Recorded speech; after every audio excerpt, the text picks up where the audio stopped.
भागलपुर से चंद्रशेखर की रिपोर्ट। तरछा पंचायत सरकार भवन में सहयोग शिविर का आयोजन किया गया। इसमें तरछा पंचायत के मुखिया उमाशंकर रजक का विशेष योगदान रहा। शिविर के दौरान माननीय पंचायती राज मंत्री जी नीतीश मिश्रा, माननीय कहलगांव विधानसभा क्षेत्र के विधायक शुभानंद मुकेश, मुखिया जी उमाशंकर रजक जी, डीएम साहब नवल किशोर चौधरी, एडीएम साहब के काफिले से गुंजापुरा तरछा पंचायत। इस दौरान ग्रामीण के शिकायतों को सुना गया और कुछ का निपटारा भी किया गया। कुछ ऐसे भी ग्रामीण थे जिनका किसी योजना का लाभ लंबे समय से आवेदन की प्रक्रिया में रहने से नहीं मिल पाया था। वैसे लोगों को लाभ की राशि का भुगतान तत्काल करने का आदेश हुआ और वादा किया गया कि आप लोगों का भुगतान आज के आज हो जाएगा। वही इस सहयोग शिविर के दौरान माननीय प्रधानमंत्री नरेंद्र मोदी के द्वारा जनता से किए गए अपील, जिसमें उन्होंने कहा था भारत के जनता को पेट्रोलियम ईंधन और खाने के तेल जैसे चीजों का कम से कम उपयोग करना है। प्रधानमंत्री के इस संदेश का अवहेलना होता देखा गया। अब तो यह लगता है कि प्रधानमंत्री का संदेश सिर्फ और सिर्फ जनता के लिए था। नेता, मंत्री, विधायक, सांसद, डीएम, एसपी या किसी पदाधिकारी के लिए संदेश नहीं था। जब भी देश पर कोई संकट आए तो प्रधानमंत्री मोदी जी एक प्रधान सेवक की तरह जनता के सामने हाथ फैलाए दिखते हैं।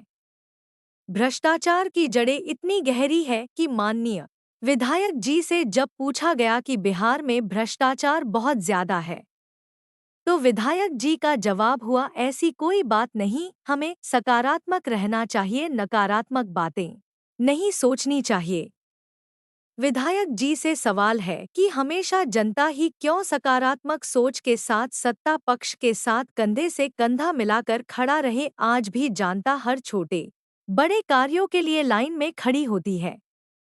आए दिन पुलिसकर्मी अंचलाधिकारी पर गंभीर आरोप लगाते रहते हैं। इसमें पारदर्शिता कब आएगी, कब क्या सुधरेगा है यह हमारा सहयोग शिविर समाज? सर? बहरहाल सच की आवाज में यह सारी बातें जनता पर छोड़ते हैं जो लोकतंत्र की रीढ़ है। अंत में विधायक जी द्वारा भ्रष्टाचार के मुद्दे पर कहा गया कि अगर ऐसा कोई रिपोर्ट है जिसमें बिहार भ्रष्ट राज्य की गिनती में आगे है तो हम उसे पर जो भी सुधार की आवश्यकता होगी आवश्यक कदम जरूर उठाएंगे।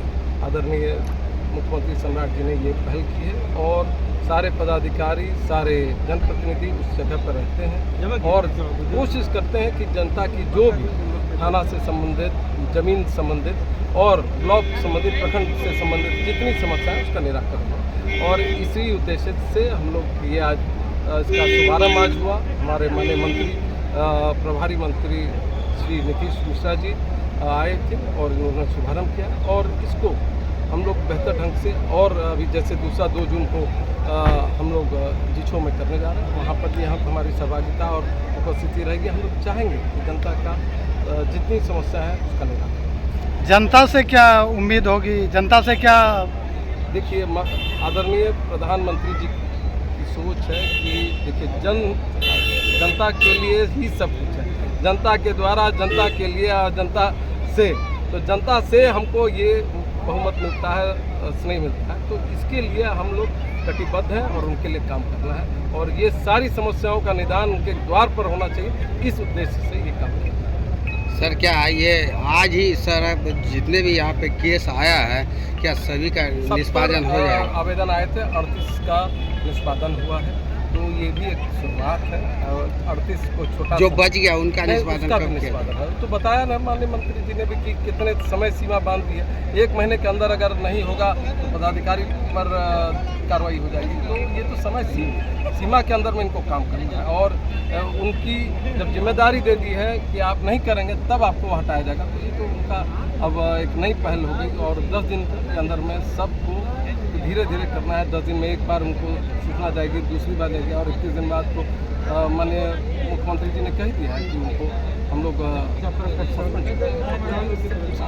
चलिए जनता के लिए और आप मीडिया बंधु के माध्यम से यही कहूँगा कि ये पारदर्शी सरकार है और इस बिहार को आगे बढ़ाने के लिए कटिबद्ध है और हम लोग इसके एक जनप्रतिनिधि होने के नाते हम लोग यही कोशिश करें कि ज़्यादा से ज़्यादा हमारे ग्रामीणों की समस्या का निष्पादन हो। इसी उद्देश्य से ये सहयोग संवाद किया गया है और मैं चाहूँगा कि आप लोग की भी महत्वपूर्ण भूमिका रहे और जागृत करें। क्या यह उम्मीद रखी जाए कि बिहार जो सबसे ज़्यादा भ्रष्ट राज्यों की गिनती में टॉप पर आई है, यह जो है कि कहाँ से आपको आंकड़ा मिला है भ्रष्टाचार? कहाँ से आपको भ्रष्टाचार का रिकॉर्ड? मतलब नहीं, वो आधिकारिक तौर पर किसी ने सर्वे किया या इस तरह की बात आई है तो उस पर हम लोग चर्चा करेंगे। ऐसे कह देना तो बड़ा आसान होता है। ये नहीं कहते हैं कि इनका ग्रोथ रेट जो है, अब हम लोग बहुत सारे राज्यों से आ गए, हम छठे राज्य ऐसे आ गए जो विकास के दर को सबसे आ गया, तो वो उसकी भी बात की जाएगी। ये सब कोई बहुत सकारात्मक बात करनी चाहिए। ये सब अगर कोई तथ्य है तो ठीक है, हम लोग उस पर सुधार करेंगे। सकारात्मक। धन्यवाद।